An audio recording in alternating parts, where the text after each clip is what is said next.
제가 오늘 설교를 준비하면서 어떻게 설교를 시작할까 이런 고민을 하게 됐는데요. 그러면서 생각나는 노래가 있었습니다. 복음성가는 아닌데 가요인데 가요 중에 김종환 씨가 부른 사랑을 위하여라는 노래가 있습니다. 이 노래 안에 행복이라는 말이 들어가 있어서 제가 여러분에게 이제 소개를 하려고 하는데, 제가 아까 1부 때 불렀더니 저희 아내가 많이 부족하다고, 그래서 제가 부족함을 조금 더 감안해서 제가 고기만 한번 불러볼 테니까 한번 잘 들어보세요. 하루를 살아도 행복할 수 있다면 나는 그 길을 택하고 싶어. 세상이 우리를 힘들게 하여도 우리 둘은 변하지 않아. 이런 노래가 있는데요. 네. 여기 보니까 하루를 살아도 행복할 수 있다면 나는 그 길을 택하고 싶다, 이렇게 고백을 하고 있습니다. 여러분, 내가 하루밖에 살지 못한다면 나는 무엇을 택할까? 이 가수 김종환 씨는 행복을 택하고 싶다고 하는데요, 이 행복은 곧 누구를 얘기하냐면 사랑하는 여인과 살아가는 것, 그것이 자기의 행복이라고 말했습니다. 사람은 힘든 가운데서도 행복을 찾고 있고, 모든 사람은 행복을 원하면서 삽니다. 그래서 행복한 삶을 늘 꿈꾸죠. 행복한 가정, 또 행복한 직장 생활, 또 행복한 하루하루의 삶, 신앙생활도 행복한 신앙생활을 꿈꾸면서 살게 됩니다.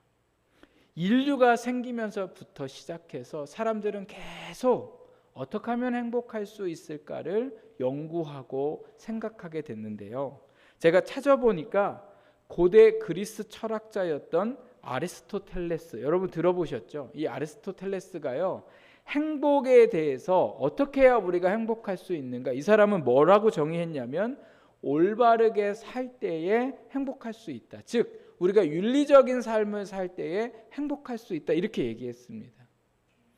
그렇죠. 우리가 바르게 살아간다면, 오늘 우리가 도덕적으로도 그렇고 법적으로도 그렇고 잘 지켜 살아간다면 그 사회와 그 삶은 행복할 수 있고 가정도 행복할 수 있습니다. 그리고 또 제가 여러분에게 소개시켜드리고 싶은 분이 한 분 있는데, 이분도 그리스 철학자였는데 이분은 플라톤이라는 분이세요. 근데 이분은요, 행복의 조건을 5가지를 말씀을 하셨는데 참 특이하면서 저도 놀랐는데, 여러분 제가 한번 말씀드려 볼 테니까 잘 들어보세요. 첫 번째 행복의 조건은 먹고 입고 살기에 조금은 부족한 듯한 재산. 두 번째는 모든 사람이 칭찬하기에는 약간 부족한 외모. 세 번째는 자신이 생각하는 것에 반밖에 인정받지 못하는 명예. 네 번째는 남과 겨루어서 한 사람은 이겨도 두 사람에게는 질 정도의 체력. 다섯 번째는 연설을 했을 때에 듣는 사람의 반 정도만 박수치는 말솜씨. 이게 행복의 조건이라는 거예요. 우리가 일반적으로 생각할 때에 먹고 입고 살기에 넉넉해야 행복하잖아요. 그런데 이분은 뭐라고 얘기했다고요? 행복의 조건이 먹고 입고 살기에 조금은 부족한 재산. 이게 행복이라는 거죠. 제가 설교를 했을 때 모든 성도님들이 아멘 막 이렇게 해야 되는데 반은 아멘 안 하고 막 졸고 딴 생각하고 이러는 게 행복이라는 거죠. 그게 설교자의 행복은 아니잖아요. 설교자가 행복한 건 모든 성도님들이 설교를 듣고서는 아멘, 내 목사님 너무 은혜 받았어요, 막 이런 얘기를 해야 되는데 뭔 얘기를 하는 건지도 모르는 그런 반 정도는 그렇게 한 게 설교자에게 행복이라는 거죠. 이분이 이야기한 건 행복이 아니라 사실은 불행한, 그리고 행복하지 않는 5가지인데 이분은 놀랍게도 이것이 행복이라는 거죠. 이분이 얘기하고 싶으신 게 뭘까요? 행복은 충분한 데 있지 않다는 거예요. 우리가 불행을 느끼는 이유는 부족해서 느끼는 게 아니라 더 많이 가지려고 욕심을 부릴 때부터 행복하지 않게 되더라는 거죠. 그래서 여러분, 행복은 더 많이 가지는 것도 아니고 행복은 완벽한 것이 아니라고 이분은 말하고 있습니다. 그럼 여러분, 도대체 어떻게 하면 우리가 행복할 수 있을까? 오늘 하나님이 주신 말씀을 보면요, 어떻게 하면 우리가 행복할 수 있는가를 말씀하고 계시는데요, 이 신명기 말씀은 모세가 이스라엘 백성들에게 설교를 하고 있는데, 이 설교를 어떻게 하고 있냐면 과거 설교를 듣고 있는 그들의 부모 세대가 어떻게 지냈는가를 이제 후손들에게 설교를 하고 있습니다. 부모 세대는 애굽에서 나와서 모두 다 광야에서 죽었고, 그리고 지금 설교를 듣고 있는 자녀들 세대는 곧 가나안 땅으로 들어가야 됩니다. 근데 가나안 땅에 들어가야 되는데 문제가 있어요. 지도자였던 모세는 가나안 땅에 들어가지 못하고 이 젊은 세대만 가나안 땅에 들어가야 되니까 모세가 너무 걱정이 많은 거예요. 가나안 땅에 들어가서 행복하게 잘 살아야 되는데 그들의 부모의 모습을 보면 행복하게 살기가 쉽지 않아 보이는 거죠. 마치 친정아버지가 딸을 시집 보내면서 시집에 가서 정말 행복하기를 살기를 바라는 그 마음으로 모세가 그 자녀 세대들에게 지금 설교를 하고 있는 거예요. 그래서 이제 그 세대들에게 어떻게 하면 너희가 가나안 땅에 들어가서 정말 행복하게 살 수 있는가를 말씀을 하고 있는데, 그 말씀이 13절 말씀에 나와 있습니다. 우리 13절 말씀을 함께 읽어보겠습니다. 시작. 내가 오늘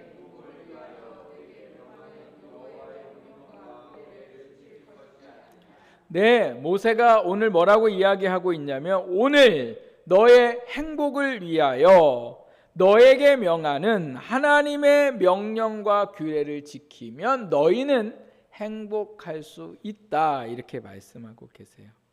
여기 여호와의 명령과 규례는 구체적으로 뭐를 말씀하고 있냐면 십계명에 대해서 말씀하고 있어요.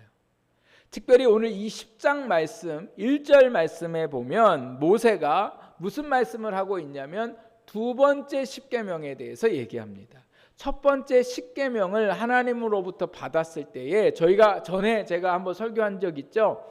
십계명을 받고서 내려왔더니 백성들이 우상을 섬기는 모습을 보고 모세가 화가 나서 그 십계명을 깨버리잖아요.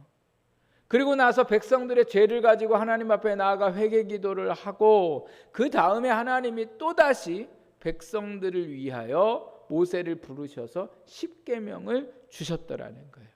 그래서 그 주신 십계명을 모세에게 뭐라고 말씀하시냐면 법궤에 넣어서 간직해라, 이렇게 말씀하셨어요. 그리고 그 명령을 지켜라. 즉 하나님이 명령하신 이 말씀을 잘 간직하면서 그 말씀을 늘 지키고 기억하고 살아가야 된다라고 말씀하셨습니다. 행복은 세상에 있는 것이 아니라 행복은 하나님의 말씀으로부터 시작되더라는 거예요. 그래서 그 말씀을 늘 가까이 하고 그 말씀을 지키고 그 말씀에 순종하고 살아갈 때에 하나님께서 이스라엘 백성들에게 행복을 주시겠다고 말씀하셨어요. 그러니까 하나님이 우리에게 주신 말씀은 율법이고 우리를 정죄하고 우리를 힘들게 하는 말씀이 아니라 하나님이 우리에게 주신 이 말씀은 우리에게 뭐를 주시고자 하시는 말씀이시라고요? 행복을 주시기 위한 말씀이라는 거예요. 그런데 이 자녀들의 부모 세대들은요, 하나님이 이렇게 행복하게 하기 위해서 주신 말씀들을 부담스러워하고 하나님이 말씀하셨을 때에 그 말씀대로 반대로 살아가고 말씀하신 것을 들으면서 불평과 원망 속에 살아갔더라는 거예요. 그러니 행복할 수 없는 인생이 되겠죠. 그래서 결과가 어땠을까요? 약속하신 가나안 땅에 들어가지 못하고 모두 다 광야에서 죽었더라는 거예요. 하나님의 말씀은 행복한 인생이 되기 위하여 우리에게 주신 말씀인 거죠. 특별히 13절에 내 행복을 위하여 라는 이 원어의 해석을 보면요, 내 기쁨이 지속되기 위하여. 너가 늘 기쁘게 살아가고 싶다면, 기쁨이 너 안에서 늘 있기를 원한다면 뭐 하라는 거예요? 하나님의 말씀을 어떻게 해요? 지키고 순종하는 것을 그대로 해야 한다고 말씀하고 있는 거죠. 하나님이 주신 계명은 우리를 힘들게 하는 계명이 아니라 늘 기쁨이 넘치고 행복이 넘치게 하시는 하나님의 귀한 말씀인 줄 믿습니다. 자주는 아니지만 제가 저희 아내와 다툴 때가 있습니다. 근데 그 다툼의 원인들의 대부분은 저 때문에 그래요. 저 때문에. 제가 하여튼 좀 성격이 그렇고 하여튼 안 좋아서 대부분 다툼의 원인은 저 때문인데, 그러나 꼭 그 많은 것 중에 가끔은 저희 아내 때문에 다툴 때도 있어요. 그런데 저희 아내가 저를 화나게 할 때에 여보 내가 미안해요 이렇게 한마디 하면 되는데, 미안하다는 말을 안 해요. 그 사람이 미안하다는 말을 안 하면 상대방이 무슨 마음이 들어요? 화가 더 많이 나죠. 잘못했으면 미안하다고 얘기하면 되는데 미안하다는 말을 안 해요. 그렇게 해서 이제 화가 나서 새벽 기도에 와서 기도할 때도 있고, 또 그 화난 마음을 가지고 예배의 자리에 서서 또 이렇게 설교도 해야 할 때가 있잖아요. 그럼 마음이 편할까요? 불편할까요? 이루 말할 수 없이 불편해요.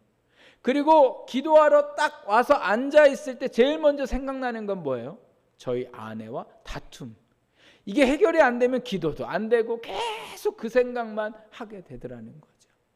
그래서 기도하면 하나님이 항상 제가 잘못할 때나 저희 아내가 잘못했거나 무슨 마음을 주시냐면 먼저 사과해라. 이 마음을 주세요. 먼저 사과해라. 근데 제가 잘못했을 때에는 사과해야죠. 근데 제가 안 잘못했는데 사과하라는 건 좀 너무 하시는 것 같아서 제가 이번에는 사과하기 싫습니다. 맨날 왜 나만 먼저 사과합니까? 이렇게 하나님 앞에 대물을 때도 많은데, 그런데 여러분 제가 사과하지 않으면 어떤 일들이 일어나나 계속 저희 아내와 뭐예요? 불편한 관계 속에 살아가는 거죠. 그럼 제가 행복하지 않고 저희 아내도 안 행복하고 그 불편한 부모를 바라보는 저희 자녀들도 당연히 행복할 수가 없더라는 거죠.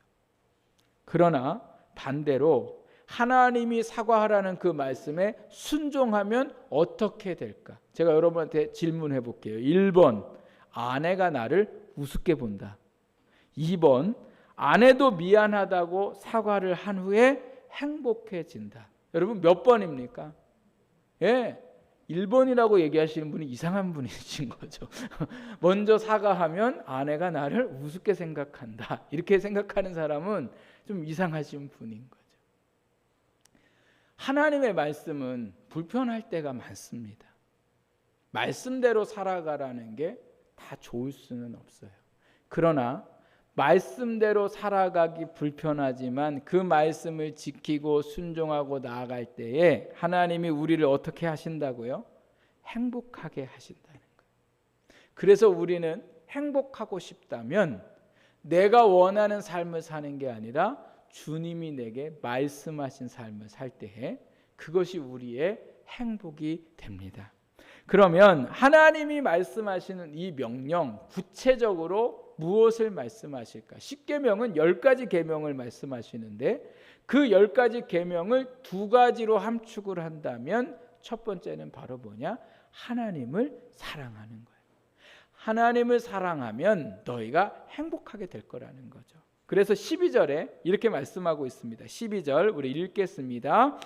이스라엘아, 내 하나님 여호와께서 내게 요구하시는 것이 무엇이냐? 곧 내 하나님 여호와를 경외하여 그의 모든 도를 행하고 그를 사랑하며 마음을 다하고 뜻을 다하여 내 하나님 여호와를 섬기고. 아멘. 여러분 오늘 이 말씀에 보면 하나님을 경외해라 이렇게 말씀하세요. 이 경외하라는 건 두려워하는 거거든요.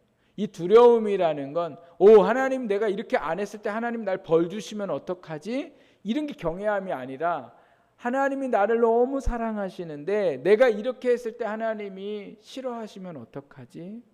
이거 하나님 싫어하시는 건데 이거 하나님 좋아하는 건데 이게 먼저 생각되어지는 게 바로 뭐예요? 하나님을 경외하는 거죠.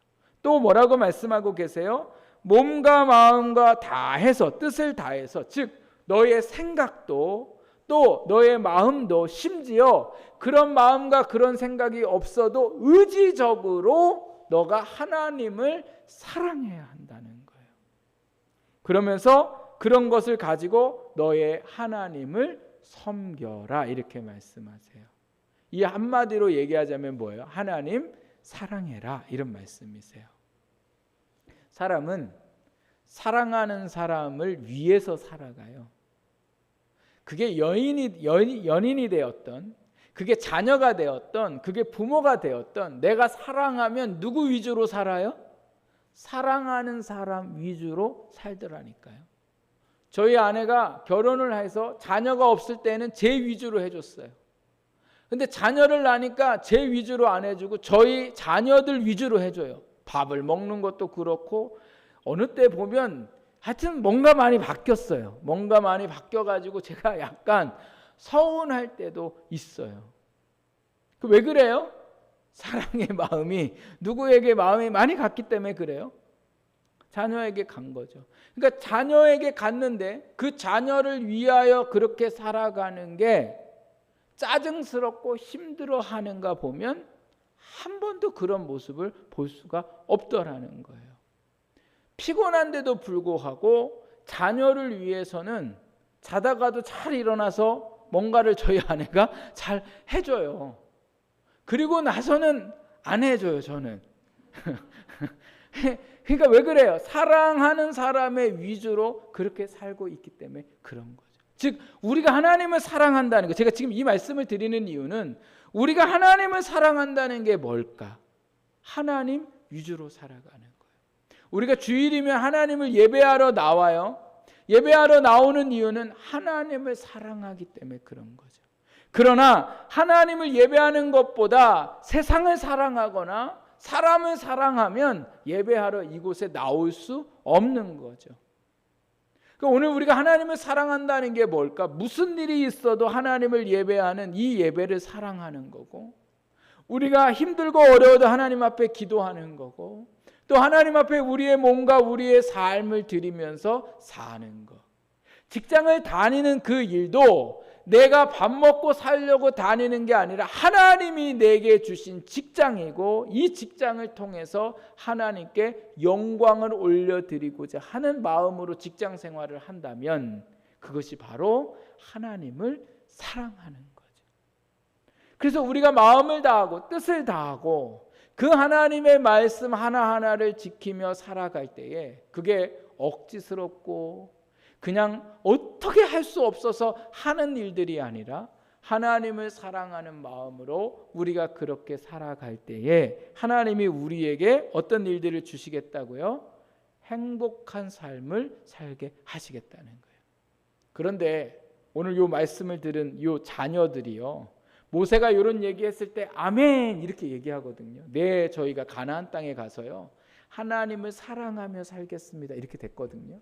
그런데 가나안 땅에 들어가서 어떤 일이 일어났을까?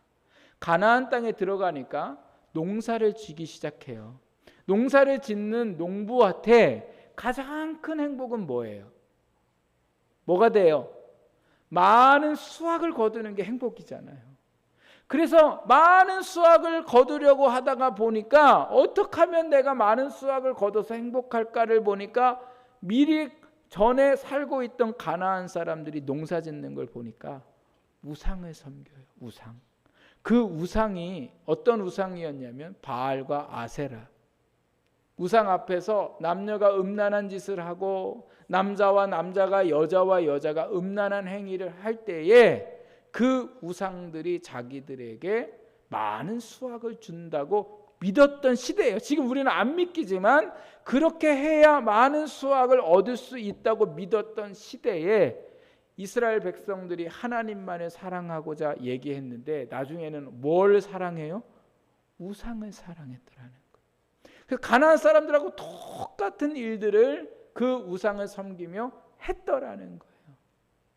결과는 열매는 많이 얻었지만 그 열매를 먹지 못하는 불행한 삶을 살게 돼요. 왜요? 그 섬겼던 나라에 전부 다 빼앗기고 또 나중에 시간이 지나서 이스라엘이 완전히 멸망해서 나라를 잃어버리게 되는데 그 이유도 어디에 있습니까?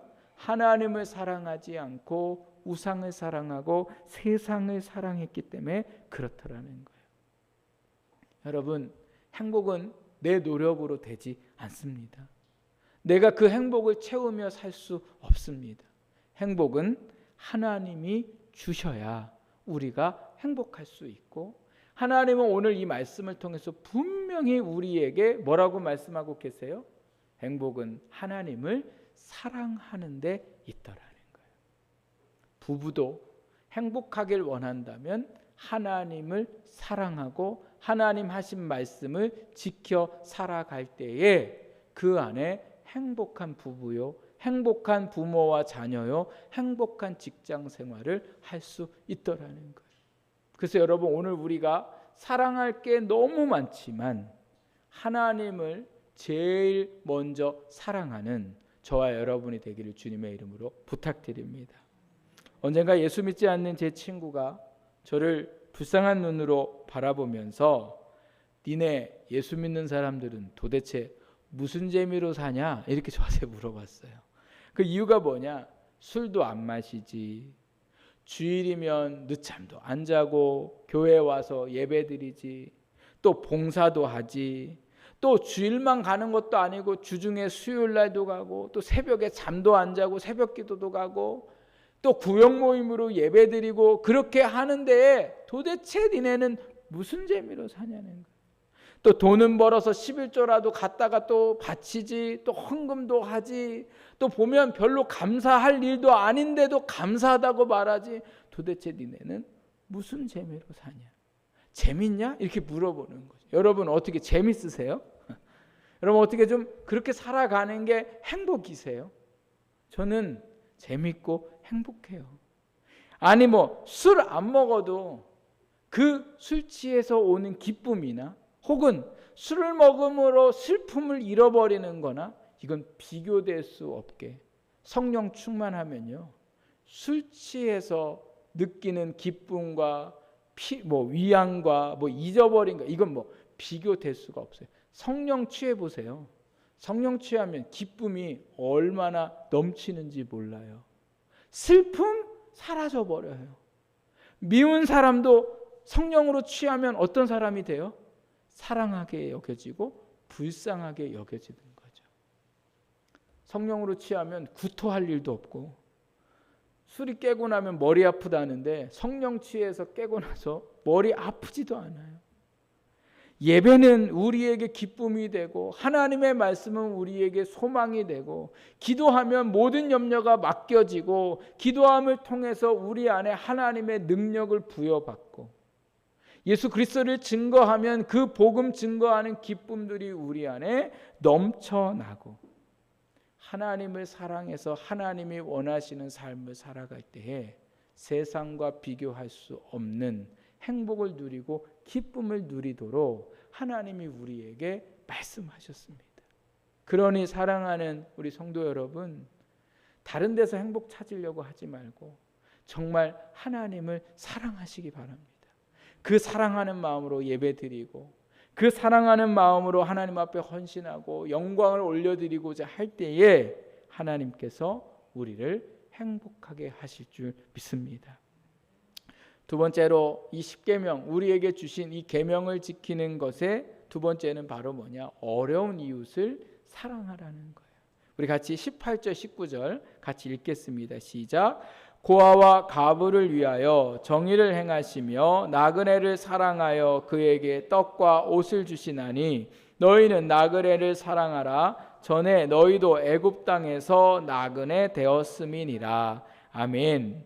하나님께서 백성들의 행복을 위하여 두 번째 명령하신 것은 고아와 과부와 나그네를 사랑하라는 거죠. 고아와 과부와 나그네의 공통점이 있는데 이 공통점이 바로 뭐냐? 누군가의 도움 없이는 살 수 없는 인생이라는 거예요. 그런데 하나님은 이들을 사랑하셨다고 말씀하고 계세요. 그러면서 백성들에게 이들을 사랑하라고 말씀하시면서 그 다음에 무슨 말씀을 하셨습니까? 너희도 애굽 땅에서 전에 뭐였더라는 거예요? 나그네였다는 거예요. 너희도 나그네였다는 거예요. 애굽 땅에서 이 사람들이 어떤 존재였냐면 애굽 사람들이 사람 취급도 하지 않았던 사람이에요. 그냥 죽고 나면 물건 하나 없어진 셈치는 그러한 종들이었더라는 거죠. 아무런 가치 없는 존재에 조차 없는 그러한 이스라엘 사람들을 하나님은 그들을 어떻게 하셨다고요? 사랑하셨더라는 거예요. 그리고 그들을 기뻐하셨고 스바냐 3장 17절 말씀해 보니까 기뻐하되 그냥 기뻐하신 게 아니라 이러한 이스라엘 백성들로 인해서 기쁨을 이기지 못하셨다고 말씀하고 있어요. 즉 하나님의 행복은 누구셨다고요? 별 볼 일 없는 이스라엘 백성들이 그 하나님에게 기쁨이었다는 거예요. 그냥 그들을 보는 것만으로도 하나님은 기뻐하시고 그들을 선택하시고 그들을 구원하시고 그들 가운데 일하시는 그 모든 것에 하나님은 뭐 하셨다고요? 기쁨을 이기지 못하셨다는 거예요. 지금 하나님이 그 이스라엘 백성들에게 뭐라고 지금 하고 계세요? 너희도 고아와 과부와 나그네를 뭐하라? 사랑하라. 고아와 나그네를 사랑하라는 건 곧 뭐예요? 그 하나님의 기쁨을 이기지 못하게 하는 그 기쁨, 행복이 너희 안에 어떻게 하겠다는 거예요? 넘쳐나게 하시겠다는 거예요. 근데 여러분 좀 이상하지 않아요? 내가 기쁘고 내가 행복하려면 내가 나를 사랑해야 돼요. 나를 사랑해야 행복하잖아요. 원래는 그런 거 아니에요? 내가 행복하려면 나를 사랑해야 되는데 하나님은 절대로 너를 사랑하라는 말씀을 한 번도 안 하세요. 예수님께서 복음서 말씀에 보면 너를 사랑하라는 말을 한 번도 안 하세요. 너를 사랑하는 건 누구라고 얘기하세요? 하나님이라고 얘기하세요. 그러니까 너를 사랑하는 건 그러니까 즉 내가 나를 사랑할 수 없는 거예요. 우리는 나도 나를 사랑해야 된다고 얘기하지만 그건 세상의 말이에요. 나도 나를 사랑하는 게 아니라 나는 누가 사랑해 주셔야 돼요? 하나님이 사랑해 주셔야 돼요. 여러분, 내가 나를 사랑하는 게 아니라 내가 하나님으로부터 사랑받고 있음을 아는 게 그 사람이 사랑받고 사랑할 수 있는 사람이에요. 그러니까 나는 나를 사랑하는 게 아니라 내가 행복하려면 나는 누구를 사랑해야 된다고요? 이웃을 사랑해야 된다. 어려움 당한 사람들 함께 대화해 주어야 하고 함께 들어주어야 하고 슬픔과 기쁨을 나눠 주어야 하고 내 많은 것은 나눠주지 못하지만 힘들어하는 사람에게 밥 한 끼 할 수 있는 마음을 갖고 밥 한 끼 나누고 차 한 잔 나누고 조금 귀찮지만 누군가 계속 나에게 전화를 해서 대화를 요구할 때에 그 대화를 들어줄 때에 그것이 우리에게 귀찮음이 아니라 그것이 우리의 삶에 뭐가 된다는 거예요? 행복이 된다는 거예요.